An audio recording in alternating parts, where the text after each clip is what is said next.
If your accounts payable is buried in paperwork, getting back to normal may not sound so appealing. Automate with AvidXchange and enjoy 100% digital accounts payable. With 24/7 access and secure e-payment options, you can easily review, approve, and pay your bills anytime, anywhere, from any device. So say goodbye to all that paperwork and hello to the ease and flexibility of automated accounts payable. Learn more at AvidXchange.com. That's AvidXchange.com. Sometimes you need to take control to make a difference. That's why with FlexPath from Capella University, you're in control. Set your own deadlines and leverage your experience to move at a pace that works for you. Discover a different way forward at capella.edu. Hey everybody, welcome to Public Access America's Just the Tip. Hey Dan, do you have any Just the Tips before we finish up? I would say go for a walk when you can. I think it's really it's in the context of maintaining good mental health and all the things we've been talking about. I think one thing that especially when I was working remotely for this company that I just railed against in this podcast, right? I found myself kind of trapped in my basement apartment with minimal light. And there were days where I was like, what the hell's going on? What am I doing? What's my point of anything? And I just went out and went for a walk, even when it was really freezing cold. And going outside and breathing some fresh air and seeing life move around you is very comforting, and coming back and having some kind of stability. And I think if you just go and take the time to deliberately walk away from your desk, from your laptop, from your place of work, whenever you get the chance, going outside, breathing some air, and seeing other things happening besides people working is a tremendous boost to your mental health, no matter where you are.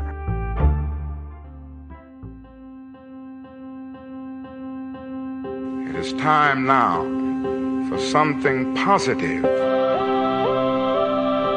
We might be headed to the promised land, of speaking the truth and finding our external liberty once we internally liberate ourselves. Problem can only be solved when there is a kind of coalition of conscience.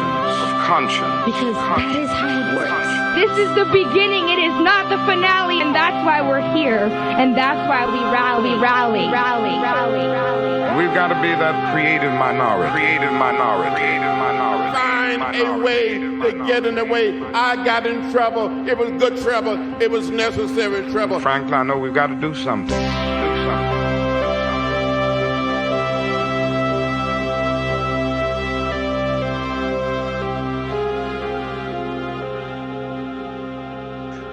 And we're back at Public Access America. Welcome to our Thursday episode.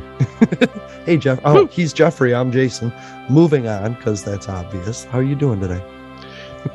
You know, it's supposed to be a sunny day. I'm gonna do a little bit of garden work, just to kind of get some of the weeds cleared up. And I don't know, since it's supposed to be so nice, I might find myself an outdoor patio to go have lunch. So I like it. Sometimes getting in the dirt just focuses you in a way that you can't do otherwise, you know? Yeah, no, and especially because it's been so busy lately. I just have not had the chance to do much of anything. It's like my communication has just been absolute garbage, and it's one of those things. I don't think people realize when you have people who are severely short-staffed, it can often lead to other problems in other places, and those other problems can be things it takes me a lot to get my brain to shut off after work sometimes, because I've got so much to do, but because I'm doing other things, I can't get the things that I need to done. So my brain is like, okay, how am I going to tackle this? I'm one of those people, I can figure out how to do 8 hours worth of work in an hour and get it done properly. Mm-hmm. But there's only so much of that I can condense down, and then it starts to build up and build up and build up. Yeah. And, that gets tough, because then I'm not closing this program and shutting it. I just have little pieces of program running everywhere, for computer people who know this. It's my brain just will not quit, and it makes it really difficult, but I'm starting to get there, hopefully. My mind is doing that right at this moment, because we just finished that interview, and I spent 3 days being nervous that we were going to do or say something, and now it's over. And while you're talking about that, my brain is going, I could have asked this. I could have asked this. Yeah, and I think, of course. I think that's one of the things that, I would say advice for other candidates or other candidates to be out there that, eventually decide that they're going to run in their district and things like that. You rarely get the chance to have these long form conversations and not just end up with a sound clip, of, okay, here's a question, quick, give me 10 seconds of response and we'll clip that for you. Yeah, I hate question answer. It's not even, I don't even call it question answer, because if your answer, it's, you think about like your school essays that you had to write on those tests. It's like you couldn't just write a sentence and have that be satisfactory. Right. And a lot of these questions are much the same way. You can't just be like, hey, what are your thoughts on economic opportunity? Everybody should have it. Okay, cool, moving on. That's because you have to be able to state, like we talk about in anything, you have to be able to state the problem back for what it is. Yeah. And then be able to talk about how number one, how we got to that point, but then number two, what are your solutions that fix those issues? And realistically speaking, you're not going to get a 10-second soundbite out of that. You might have a 2-minute clip. And guess what? With the rise of places like TikTok or Instagram Reels or anything like that, we have an opportunity to give people more time on their soundbite and be able to give them the chance to get the words out that they need to get out, and not just okay, here's your feel good sentiment. Yay! I know. How do you feel about education? I approve of it. And that's the thing. Like, we didn't get to talk about legalization of marijuana or education, but you got to the economics, which got to the fundamental community interaction that we wanted to talk about. Right. I'm tired of like Memlo Oz is running to be senator of Pennsylvania. He's never lived there. You know what I mean? And so I love the community interaction. I don't need a politician. Politicians seem to be like, I have no other special skill, so I'm going to get this job for life and hope that I keep it. But Deja will be fine. Like, the community they'll lose out a little bit because her reach won't be as broad, but they'll be working on things. And we didn't even get to talk about sex work. I mean, they touched on so many things. I didn't think it was good to necessarily throw that all at an audience at once, but there's so many things I wanted to talk about. Oh, absolutely. I wanted to talk about guns and Deja's experience, and especially like where, my viewpoint on guns and things like that. Like, but I think this is one of those things where I think oftentimes we, even us, even me still, it's like, all right, cool, let's talk about all of these things. You think about that hour went by really fast, and we really only talked about basic history of her experience. We talked about our fights. We talked about our what we see going on a little bit. We talked about economic experience and how that's impacting. We talked a bit about how personal growth, and even to some extent, a bit of restorative justice, and in a way that people don't necessarily think about. The fact that, I have to quote this because, I mean, it is real. It's a real thing that I have to think about all the time. In Skyrim, there's an interaction with one of the characters in the storyline named Parthenax, a dragon. Now, this group wants Parthenax killed. He's a dragon. Dragons are quote unquote inherently evil, and by and large, the interaction of most people with dragons in Skyrim is just that, inherently evil. Parthenax has been an actual voice for another group, the Greybeards, in teaching them how to live peacefully. And he says this line, and I'll never forget it, which is better, to have always been good or to have overcome your evil ways. And I think it's something that I actually think about a lot, because let's be real honest, none of us here are ever going to be able to say that we were good 100% of the time. And even for some of the people out there that have done, some awful things, the question is have you been able to overcome your evil things? And you can put that into so many different contexts. You can put that into so many different experiences. Like people who have gone to prison for doing terrible things or doing some terrible things. If we truly believe in rehabilitation, then we have to truly believe that people can overcome. Otherwise, all you're looking for is somebody who has always been good, and you're never actually going to find that, because there are a lot of people that are really good at hiding their evil ways.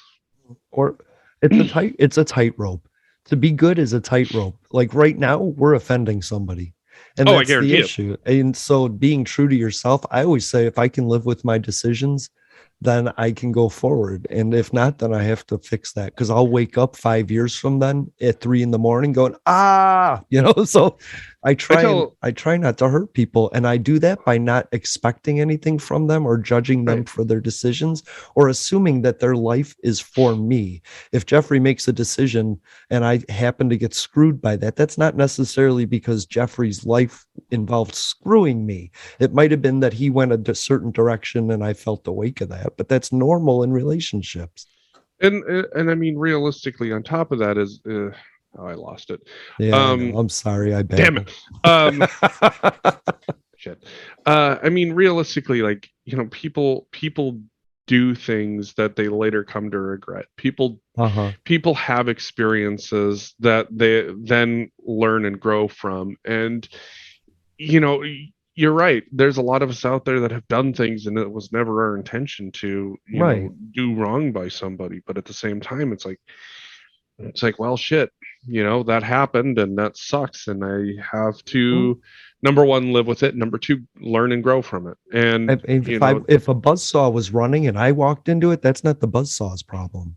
It's not the buzzsaw's fault, So, but I did love that Deja thing. And I didn't even get to talk about disabilities. My friend Jay lives in Philadelphia, and he's blind, and he has a great intern job. That's why that show stopped. He got a great job doing other things. And so I didn't even get to talk about a lot of things that I had in my note, because yes, it's like surfing one of those conversations. You don't know where it's going to go. And I love that. I remember what I was going to say. Oh, good.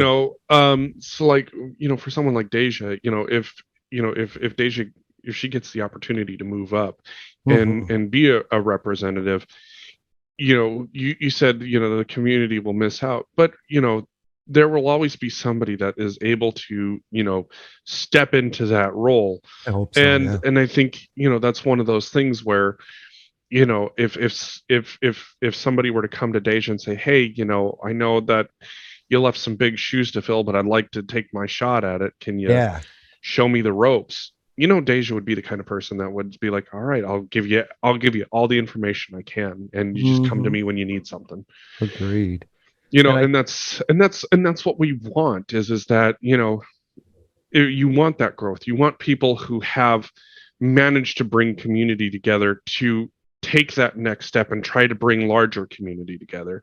Yes. And there are people that are going to be capable of it, and there are people that aren't. And, from the sounds of it, whatever path Deja ends up on, she will be doing great work, for the community. Period. End of story. She'll still be who she is, but she'll have access to guide funds in a better way, and I like that idea that she'll be in the state house, directing some of these resources that orgs get, that these resources get. We didn't even get to talk about homelessness and all these things I'm sure that she's an expert on. So I can't wait to get them back on. And talking about food insecurity and diversity, I think that's where we were going with that. I think that's where, that's a direction that we were going to head. And I think she'll be the first person to say that, the conversation is a lot more nuanced.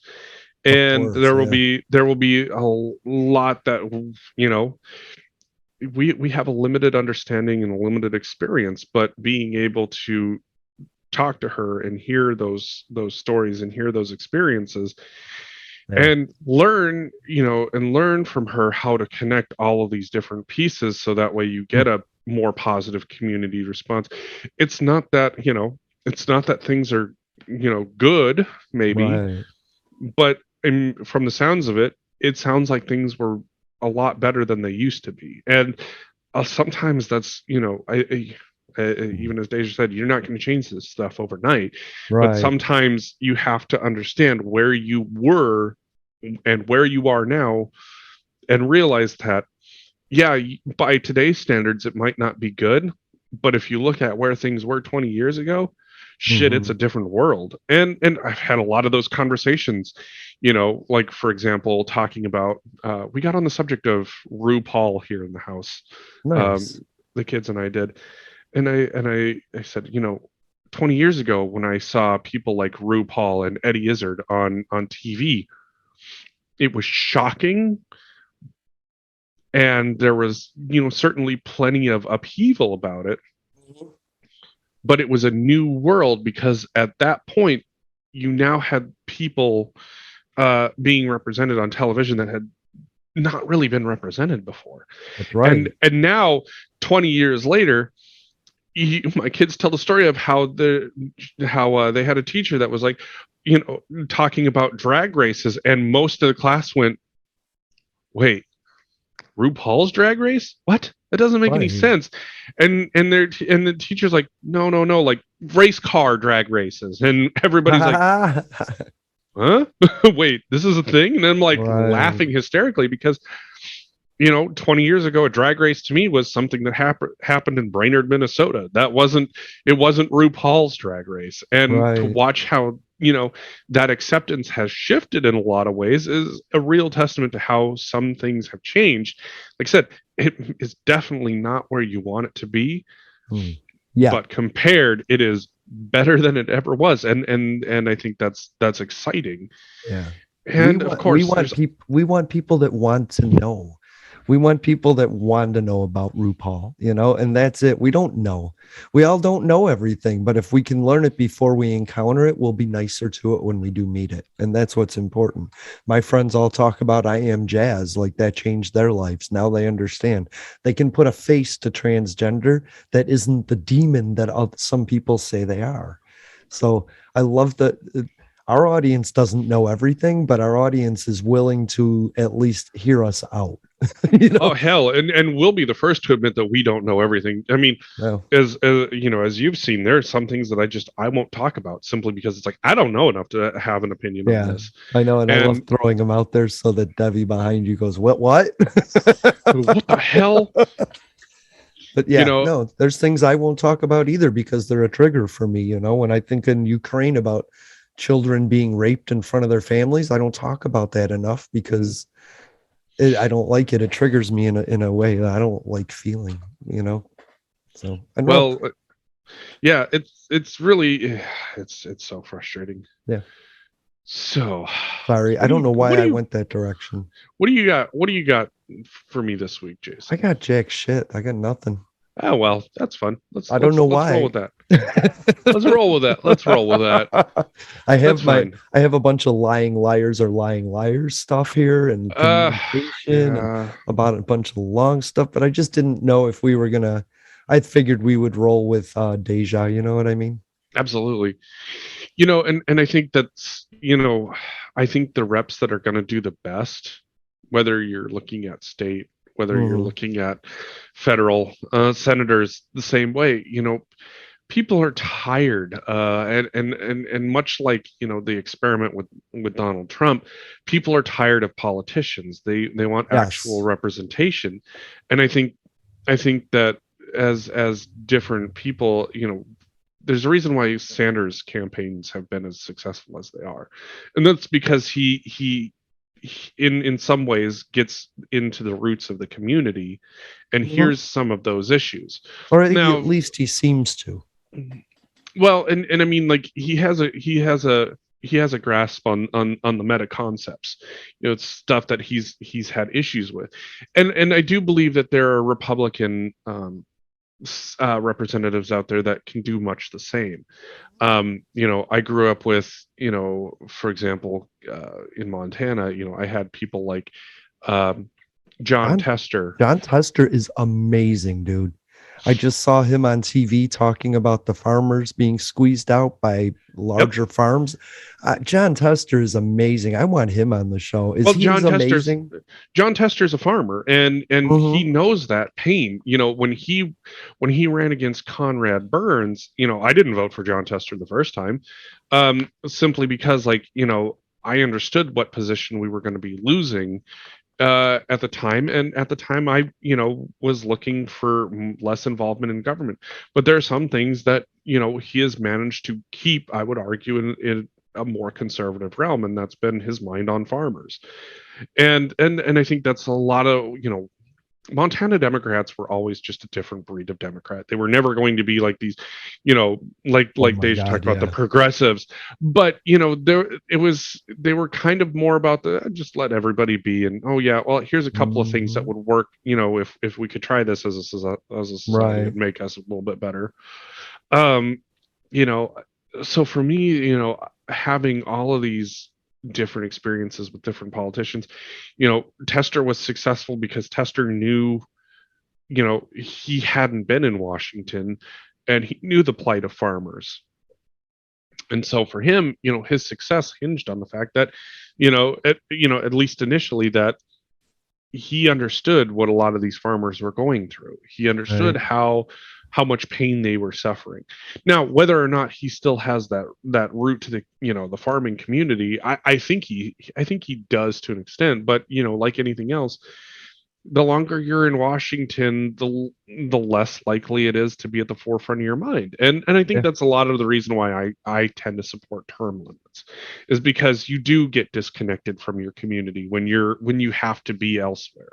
Yeah, we don't want like politicians that spend their life as politicians. If they're not growing or evolving in office, then we just don't need that. Well, and especially where, as you lose that connection to your community, because you're spending all this time in the big city, not back home on the farm, it is something that starts to weigh on your ability to campaign again. And at some point you will become disconnected from your community. That's just how it is.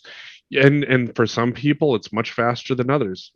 Some people do great with being able to, stay connected to their community and not let life in Washington, run rampant over them. But at the same time, some people, it's just like the moment, their goal was to get there and be there, and that was all there was to it, and they talked a great game. Right. So that's what I always say about Donald Trump. If you listen to what he was promising and talking about, he was talking about an inclusive party that included the LGBTIA. He was talking about immigration reform in the way that would help farmers and ranchers. He was talking about things that would benefit everybody. It's just, so he didn't do it. The way I like to explain it is he might have had an opportunity to do something, but he surrounded himself with swamp people and became a swamp legacy. Like politicians go into it intending the best of things, but it's a pressure cooker, and you just end up instinctively reacting instead of thinking about it. Somebody said authoritarians are great, and I think of Deja, and I think what one person knows everything about everything that the whole of government does.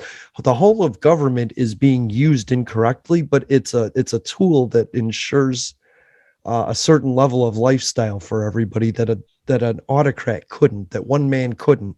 So I like the whole of government. I like that being able to react independent to one man's okay. It's just we're misusing it, and we're not using the right things in the right way.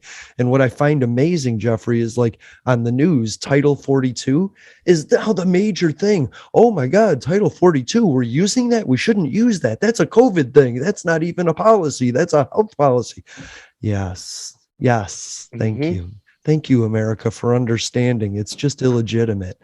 It's not a way to control the flow of immigration. It's the way to control the flow of COVID. And there isn't COVID, you said. So let's move on and create a better policy. But that's been the funny one to me. It's like, oh, we need to get rid of all of these COVID policies. All right, cool. We're going to get rid of Title 42 that kept immigrants from coming into the country based on COVID. No, you can't get rid of Title 42. It's like, which is it? Is COVID real, or are you just wanting it because it stemmed the flow of immigration? Right. Because if you're saying you want Title 42, you're admitting that COVID's not over. Right. But if you say, it's like, which is it? You're either an idiot or a moron. Take your pick. That's right. And it's not going to stop. Like, I don't understand for 5 years why we didn't at least take applications. There's somebody was like 2 million people. I'm like, yeah, but that's from the past 5 years. Divide that and start taking applications now. They don't have to cross the border to apply, but we stopped application because crossing the line to apply became the crime. It's ludicrous. And then they put Title 42 in to just make sure. And Democrats are like, well, we support it. You can't support it. You can't support it. It just doesn't make sense. It's illegal. I support controlling the flow of immigration. I do. I just don't believe in controlling it through Title 42. Right. That's the thing. Title 42 made sense when we were at a time. When we were at a time with uncontrolled COVID flow, and we had next to no mitigation policy. Right. It made sense then. It doesn't make sense now. No, we can test them, take their application, and move on with life. It's like you want to know how you stem the flow of COVID through immigration. It's like, all right, cool. Hey, we've got COVID shots. You want to get your COVID shots? Right. And I think that people think it's like the I don't know, the wall in Game of Thrones. Like there's 2 million people just standing on our border, just waiting for that title to end. It's not that. There's camps. People are dying. Like people are walking in, maybe being hung just so that they can like pick our food. Not all immigration is bad. And sometimes when they say 7,000 a month, that's one guy walking in every day for a day job. You know what I mean? Because it sounds better to make them sound illegal. And there's criminals in there. Yes, but no, most immigrants, they're just running. They're just running from something. And I watched a show on Jim Jones and how he took his little cult to the fucking rainforest and how disgusting they said it was. Like you could cut the air with a knife. It was so humid, so hot, so miserable. And I think, yeah, I'd run from that too. You put me in Venezuela or somewhere hot like that, I'm running to America for air conditioning, Seriously. So have you ever watched anything on Jim Jones? That gives a new perspective to the Republican rhetoric for me. You know what I mean? Some of that, and he started as a social justice warrior, like he was like for inclusive communities and everybody loved him. But at some point he started doing drugs and fucking just went off the rails. He killed a senator, like, or a congressman or something. It was bad. Yeah. Sorry. Yeah. I can't say that I've read a ton on Jim Jones. So. Right. So there's a new idea about putting sulfuric acid into the atmosphere so that it will reflect some of the sun's light, and then we won't hit climate change. How do you feel about that? That's a stupid idea. Is it? Why is it stupid? That's not. Yeah, of course it's stupid. What does the matter with people? Oh, hey, let's just add something else to the atmosphere, without understanding about how it's going to fuck with everything else. That sounds like a great fucking plan. Or how about, you like actually like diversify your energy to include more zero carbon emission energy sources and far less to eventually, you'll never hit zero carbon fuel sources. I mean, of course, let's be real. Trees would die. Well, I was going to say, realistically, you're going to be dealing with forest fires. You always will. I mean, there's natural burn cycles for everything. Yeah, right. And so that's just not something that's going to happen. But, I think with the war in Eastern Europe, I think a lot of countries have realized that if you don't diversify your energy portfolio, you end up with this bullshit. Right. When another country can manipulate the flow of energy, be it fossil fuels or anything else, and your economy starts to take a shit, that doesn't make you an independent country and an independent economy. And I mean, and here's the other realistic part. There's always going to be some piece of that with the fact that we are a very globalized economy. whether you're the small nation or the large nation, we're a very globalized economy. And so when these energy prices take a hit the way that they do, it affects everything. But it affects it overall in a way that if we were more isolated would affect us more radically, like it is Russia, you know? Oh, absolutely. So being independent and having a crisis in the world helps. Microgrids help, you know, and electric helps. What I think is funny is while they're railing against climate change, Biden is building infrastructure that'll handle what we're talking about. You know, absolutely, and that's the thing is that, you know, you have countries, you have states that are looking at doing things that other states won't do. Right? Was it, you know, Wyoming is, I think, going to build a nuclear power plant, if I remember, I heard right. Yeah, a couple in the middle, but that's the whole idea, is to put our energy in the middle and expand it out, but diversify it and create microgrids that can sustain themselves in outages. Yeah. Absolutely. And that's the thing is that, you know, with all of those energy needs that we have, it's like what people don't understand is that when you diversify out to all of these different electric sources, the issue has never been our ability to generate electricity. Right. Like that's not the issue. Our issue is battery storage. So that way when you're not generating as much electricity, you have the ability to store as much as you can for the times when things get difficult. And transmission lines, of course. Yeah. It's why we have things like generators, you know.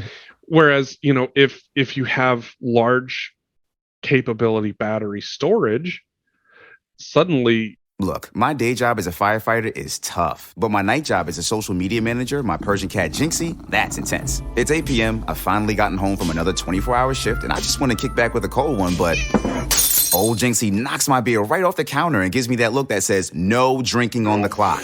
But Heineken 00 keeps us both happy. Zero alcohol, but just as refreshing. So I get my drink, and I can still work on Jinxie's new line of merch. Heineken 00, 0.0% alcohol. Now you can. Must be 21 plus to purchase. Enjoy responsibly. If you look around, there are so many ways to make a difference. At Capella University, our FlexPath format gives you a different way to earn your degree. Take courses at your speed. Move on whenever you're ready. Education should fit your life. Learn more at capella.edu. You know, power can fluctuate a bit, right? But as long as you have a full charge on your battery, you know, you can actually target things a lot differently. So you can have, you know, you think about it like this. You know, some places they charge power differently. So they'll have your peak hour charge and then you have your off hour charge. Right. Well, what if for housing, let's talk about, you know, equitable access to power. What if, you know, for how, you know, people on, you know, low income housing assistance, with these battery storage techniques, they're able to get power cheaply during non-peak hours to run their house throughout the day. That minimizes the amount that they're going to pay on power, and the companies that are using the power, right, are actually the ones that are going to be paying for it the hard, you know, the hard way. And that's the reality is that there are methods, there are ways that you can look at this, but we have to get the technology there in order to be able to make this equitable. That's the amazing thing. They make these houses for homeless transitions. They could make those energy outputs, you know, they could make them energy collectors. They could make them a part of a microgrid system. So when the grid goes out, there's always going to be energy. And I love that. I mean, battery, I love solar. Like Utah is going solar and wind. It's just, to me, it's cool. It's like independent. Well, that's the thing about it is that energy independence, especially as we move more towards electric, it is going to make life a lot simpler in a lot of different ways. Right. But that also means that you have to invest in the infrastructure in order to get there. Like, because that's the thing is that, you know, there are ways to generate heat during the winter that use a lot less energy than what we do now. You know, because you think about it, you're using two sources. Most people, like if you have a gas forced air furnace, you're using two sources of power in order to generate that heat for your home. Right. You are using electricity to run the fan that's going to blow air throughout your house, but you're also using gas in order to superheat that air. Right. Whereas now you could make that fan actually turn into a turbine that creates the energy. Well, like no, you wouldn't be able to. You wouldn't be able to necessarily do that with a lot of these fans, because those they're heavy load, and so they don't really do that. But what is easier to do is that, with, for example, I like to plug floor heat a lot. You can now target specific areas that get hot or cold a lot easier, and so overall you're using a lot less energy than you would if you were trying to just heat the entire house uniformly. Gotcha. Yeah, and we do that a lot in this house. We cool zones. We don't cool the whole house, Right, and that's just it. Is that, that's always going to be your struggle. Mm-hmm. So, but you don't need to believe in climate change or global warming to support the switch to green. You know what I mean? You can just go with energy independence, which is, I think, what every Republican wants, right? Energy independence, energy diversification. There's no reason why, these large big oil companies can't be the reason why energy gets diversified. Nobody's going to give a shit if you fill up with Shell gasoline or Shell electricity. Right. As long as people can fill up their car and get to the next place. And especially as battery storage gets a lot better and transmission of power gets a lot better, and the ability to recharge these batteries get a lot better, at some point, you're not going to have the same issues. You're going to be able to plug in, go to the bathroom, grab a snack with the family, get out, stretch your legs, walk around for a couple minutes, get back in your car and get back on the road, and drive the next 200 miles before you get out, fill your car up again. Yeah. Things have changed. Things are changing. And, that's where being a part of that diversification is going to be crucial. And imagine this, Jeffrey. We're thinking about green technology right now, but imagine in 100 years, we're not going to be thinking about green technology. We're going to be thinking about the amazing nuclear technology we have. It's always going to grow. We're always going to be looking at new technologies. Or maybe at some point, nuclear is not even on the table, because we have a transmission system that literally floats around the outside of the planet. We suddenly have, like, Earth has its own ring that is constantly facing the sun and pulling electricity in that way, so that way it can be distributed down to the planet. Why? Because there are papers published on how orbital elevators would work, and those orbital elevators could be electric transmission lines from the power that's collected out in space. Yeah.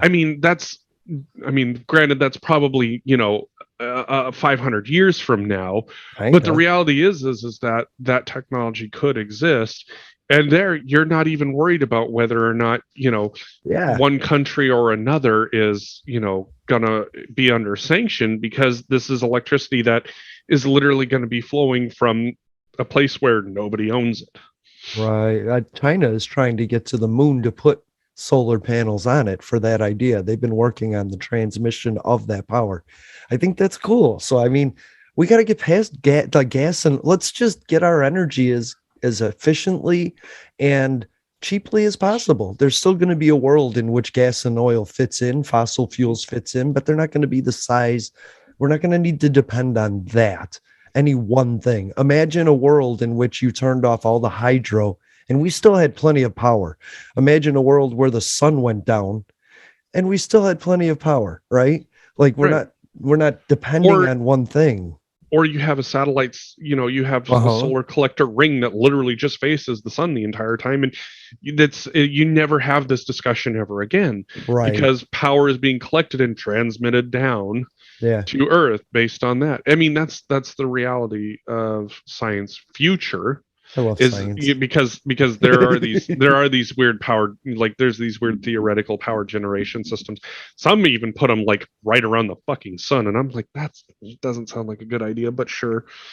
Yeah, to me, like a ring system, more like what Saturn or Neptune makes far more sense, because then you would have this actual ring that would face the planet or face the sun.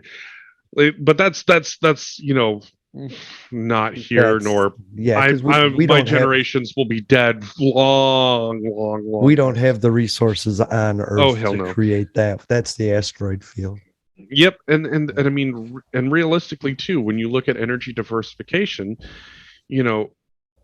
we think about this, and we've talked about this several times. Yeah, 10% of the energy that came into this country was from Russia, and since those sanctions took place, our price per barrel has jumped anywhere from $30 to $40 a barrel, even though the price of oil was only, like, I would say about $75-$80 a barrel prior to that. So you think about that, and you think about how expensive oil became, even though we only got 10%, and because Russia's under sanction and all of that, all of those other countries who now don't get Russian oil are now having to diversify and find oil and gas and coal elsewhere.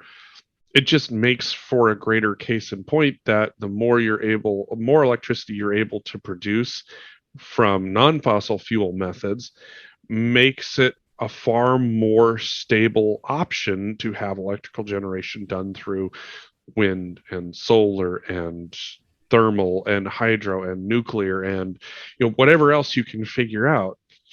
I appreciate you for that alone, by the way. It's that those things are going to be crucial to Americans and Europeans being able to control their energy costs. Mm-hmm. Because Russia just tried taking natural gas away from Poland, right? Poland and Bulgaria. In Bulgaria, yeah, okay. So yeah, they've turned it off. They've turned off gas supplies to Poland and Bulgaria. More going rubles. So has the European Union been paying Russia in rubles? No, they weren't. But because the ruble value is crashing, and they don't have access to Russia's central bank doesn't have access to European banks anymore. Right. No euro, no dollars. Right. Basically, they're saying if you're going to buy from us, you have to pay in rubles because they can't access the central bank. And everybody said, nah. Right. No, you can't make. That's not what the contract said. We're honoring the contract. Well, and that's the thing is that it's not even about honoring the contract. If all of these countries buy in rubles, by using rubles, that means that it props up the value of the ruble. Well, of course, right. But since nobody can access, since nobody in Russia can access the central banking system, like SWIFT, for example, their economy is going to crash hard, and it's going to hurt a lot. Yeah. And that by being able to have people pay in rubles, it bolsters the value of that currency. And but before it was paid in euros or whatever else. I came to a conclusion. Go ahead and nuke the world, Vlad. I don't care. It'll solve literally almost all my problems. So I won't have to go to work tomorrow. Right? Like he keeps threatening it, and I'm like, yeah, okay, fine. Call him out on it. Yeah, sure. Yeah, you said you're going to nuke the world. Yeah, I've heard you. I heard you. Yeah. Is there any downside to it? Not really. Not after it happens. I'm just really I'm really tired that one man can do all of this, and just like I was sad. Like a week ago, we were talking about the people in Mariupol and how, I like that was going to change my perceptions on everything. That's my red line. And guess what? This week I'm still thinking about the people in Mariupol. Right? They're still stuck. They're still trapped. They're still not being allowed.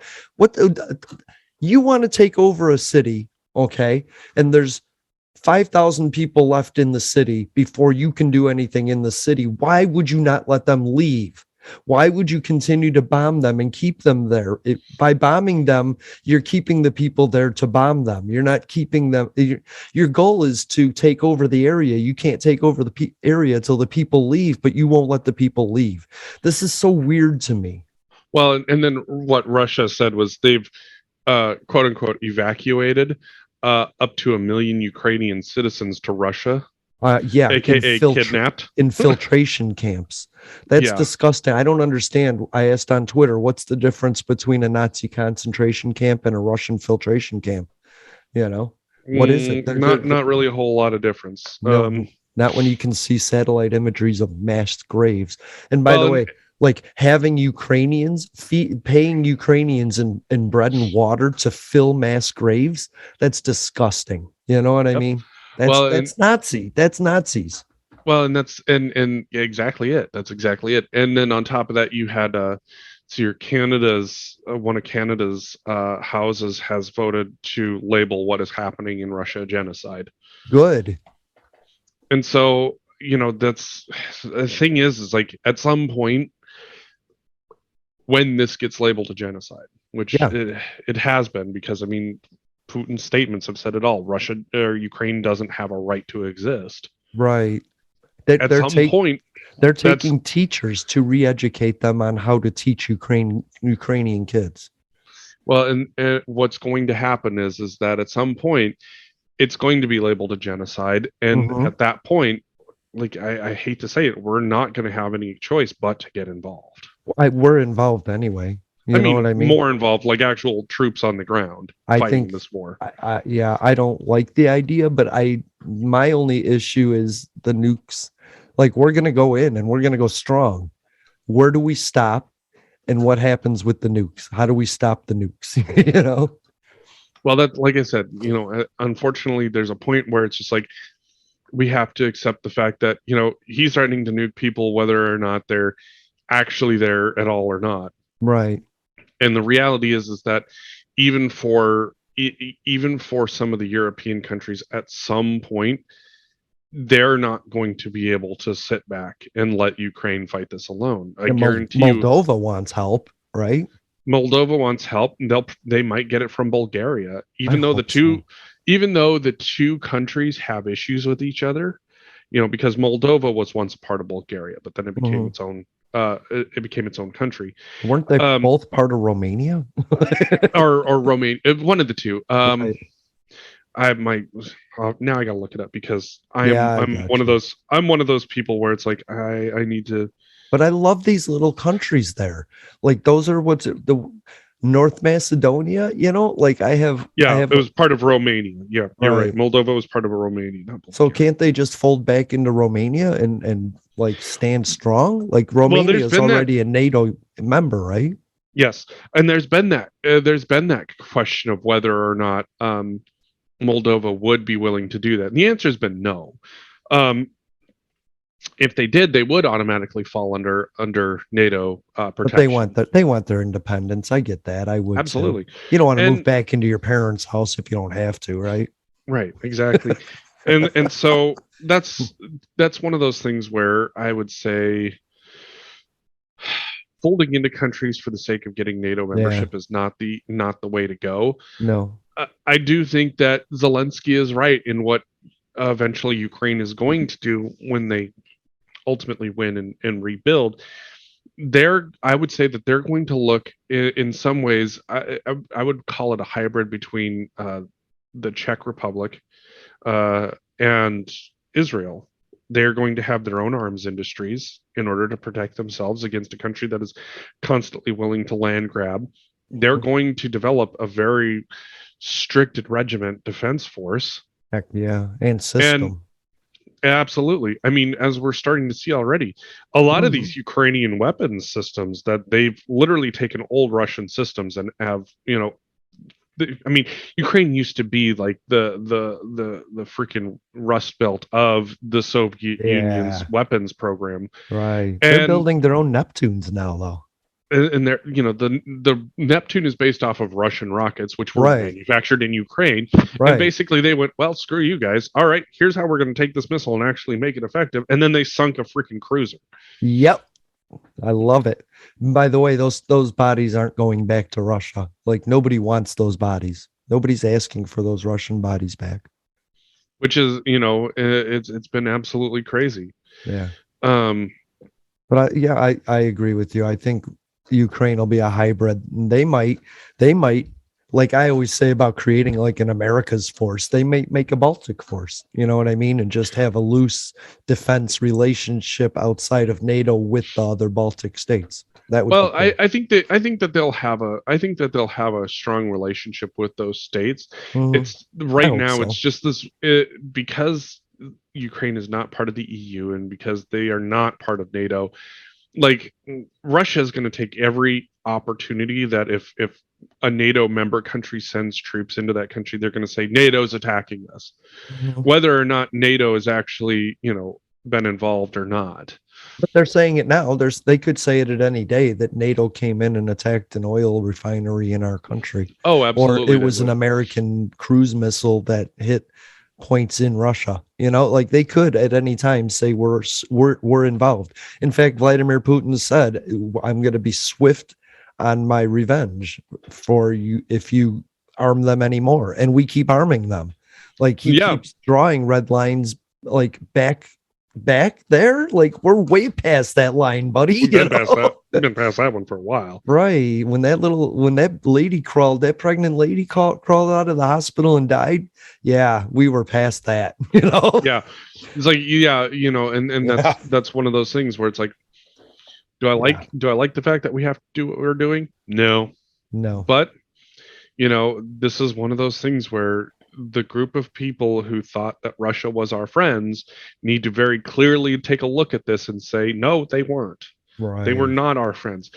I don't want to call necessarily any country our enemy. Like we have allies and we have working partners, people we don't necessarily agree with, but we do business for the greater good. There was actually a prisoner exchange between us and Russia, so there's still normal diplomatic things going on. There's with still the country. Some diplomatic things happening. Exactly. There's still there's still some lines of communication open, and I think that I think that within the ranks there are people that are still working to make sure that this thing doesn't go nuclear. We've always we had that with the Soviet Union, way back in the day. I mean, when nuclear missiles showed up in Cuba, we were ready to just freaking bomb Moscow right then and there. Yeah. But people with cooler heads said, we don't want to do this. This is a terrible fucking idea. Wiping out the globe is not the way you want to go. That's how we got the Berlin Wall. That was the compromise for the Bay of Pigs. So interesting though. But that's and here, what you're going to end up seeing is like we've talked about several times. Nobody thought NATO was useful. Especially in the last administration. And so far, Vladimir Putin has done more to sell NATO than anybody else could have. So if Vladimir Putin stopped the war today, removed all of his troops, and went back to Russia, would the sanctions come off? Like no. How you couldn't, right? And he knows that.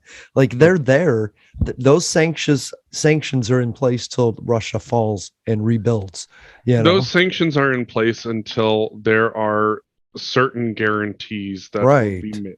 Till Russia falls into bankruptcy. It's either Putin, gets a one-way ticket to The Hague. Yeah. And there are some conditions that are met for economic relief. Exactly. Or Russia's literally going to be isolated. I mean, you look at it, China keeps saying, "Oh, Russia's our ally, Russia's our friend." Mm-hmm. But then you've got like a lot of payment processors and other companies that won't do business with Russia now. And the reason is because they're an unreliable trading partner.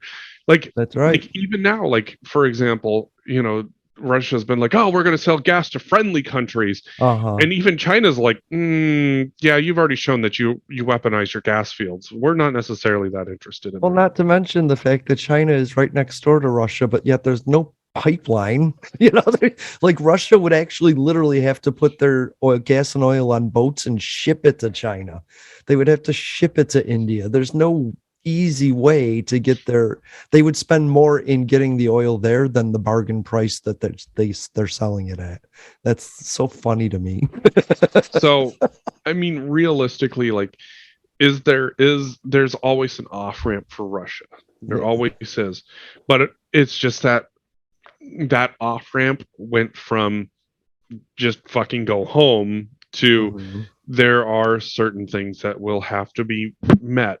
Yeah. Now, some are calling for complete denuclearization of Russia. I'm like, I mean, personally, I think the entire world should be denuclearized. But well, I think it should be. You will denuclearize if everyone else denuclearizes too. It's a chance for a denuclearization treaty in the world. You know what I mean? We're going to make Russia do it, but Russia, the counter to that is everyone else has to too, because I really want a nuclear free world, a nuclear weapon free world. I do too. And also too, my hope would eventually be that, we're creating enough power that we wouldn't need to use nuclear energy for power either. Of course. But there's a place for it right now. Yeah, exactly. It's a great stepping stone until right. And who cares? Maybe there's a small nuclear plant that's like a thorium plant that's in the middle of your town somewhere that kicks on in emergency. Everything else failed. You know what I mean? The apocalypse has come. At least you still got something. So, but I mean, realistically, like, sadly, that's not going to happen. But it's our best chance for it in our lifetime. What this has also shown, though, too, is that the world won't do a whole lot as long as you're nuclear armed. And I really do think that you're going to see a nuclear arms race 2.0 because of this, because everybody is going to look at this, take notes, and say, oh, if I don't want another country to mess with me, and they've been like they have been, I've got to build nuclear weapons in order to get them to leave me alone. Yeah. I mean, Donald Trump sold nuclear technology to Saudi Arabia, and North Korea had it. They got it from Russia. Iran is developing it. They got it from somewhere. And these are countries that don't mind selling that technology to other like-minded, people. Like Palestine and India have nukes. Wow. Like that's a scary situation there and there alone, Palestine? You mean Pakistan? Palestine. Did I say Palestine? Like, you said Palestine. I was like, wait. I mean, Pakistan. Israel won't admit it, but Israel has nukes. Man. They have Iron Dome lasers now. They don't even need to use like the missiles anymore. Right. And that's what they're developing right now, which is pretty cool to me. So, I mean, realistically speaking, like, and that was one of the other things is that if Iran, Saudi Arabia had made it clear that if Iran had developed a nuclear missile, they would actually buy technology from Pakistan. Good. And so that's when we were like, fuck it, we'll sell you ours. That's scary as fuck, though. Well, nuclear proliferation is a major problem, and yeah, agreed. There's so many other ways to kill so many other people. Like I just don't or don't right. Like just that'd be great. Admit people have the right to exist. That wouldn't be so bad. So, do you have any just the tips? I didn't get one from Deja. God bless. Well, I don't have one really because I've just been so busy. I already have two, so it doesn't really matter. I have to say I'm going to be trying out gardener's vinegar today to find out if I can use it as a natural way to kill weeds. Cool. We'll see if it works. I have no idea if it will or not, but I'm going to give it a shot because we've got these little blackberry fucking things that drive me crazy, and I'm going to see if it'll actually work on them. Okay, I can't wait to find out. So what I learned was about this spyware technology that there's a lot of spyware technology going out there. You know what I mean? And I learned that it isn't persistent, and that if you turn your phone off and on, it can't withstand that. So I don't know. Try that. If you're having a problem with technology, I don't know how to turn my phone off actually. So I run it out of energy. That's how I turn it off. You hold the power button on it, and depending on, do you have an Android or an iPhone? Oh, an iPhone, of course. Yeah, you'll hold the power button, and then a little drop down menu will show up, and then you have to slide it over in order to fully shut down your phone. Technology is amazing, isn't it? Gotta love it. Gotta love it. All right. Well, thank you for listening. How about that? Thank you for listening to Public Access America. We're amazing. You're amazing. And you can do amazing things. Anytime you want to. I don't know. Like, I think we started to have an argument about optimism and pessimism with Deja. And it was like, people, seriously, you think the world is trash because people keep telling you it's trash. It's not.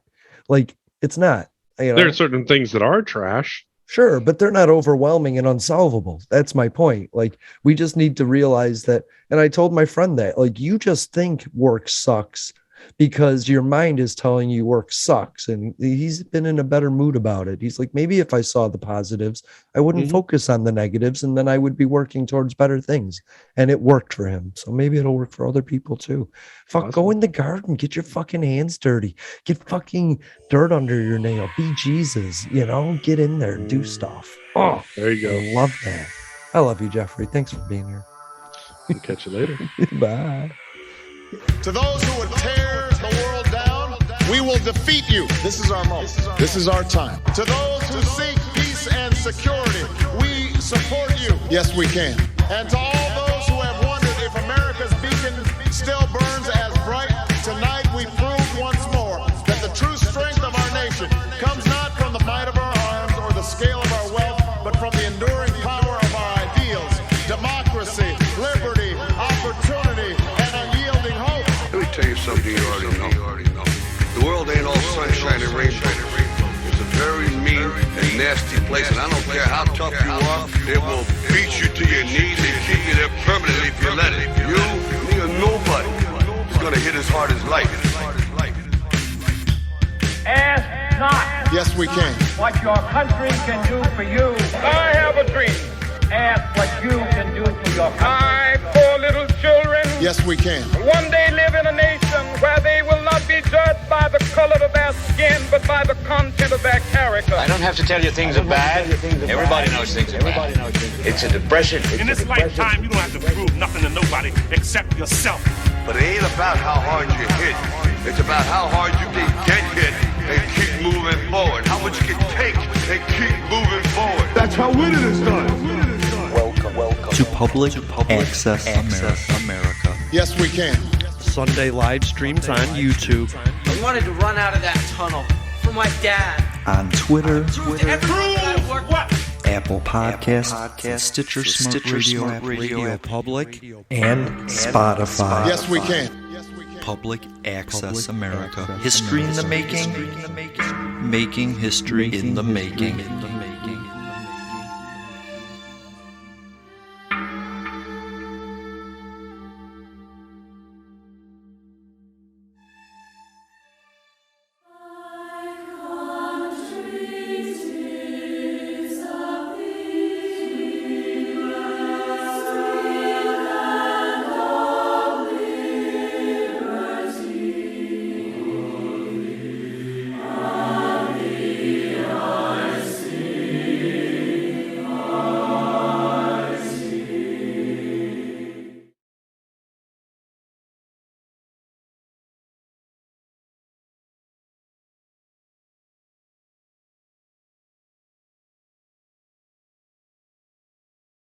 If you look around, there are so many ways to make a difference. At Capella University, our FlexPath format gives you a different way to earn your degree. Take courses at your speed. Move on whenever you're ready. Education should fit your life. Learn more at capella.edu. DQ presents.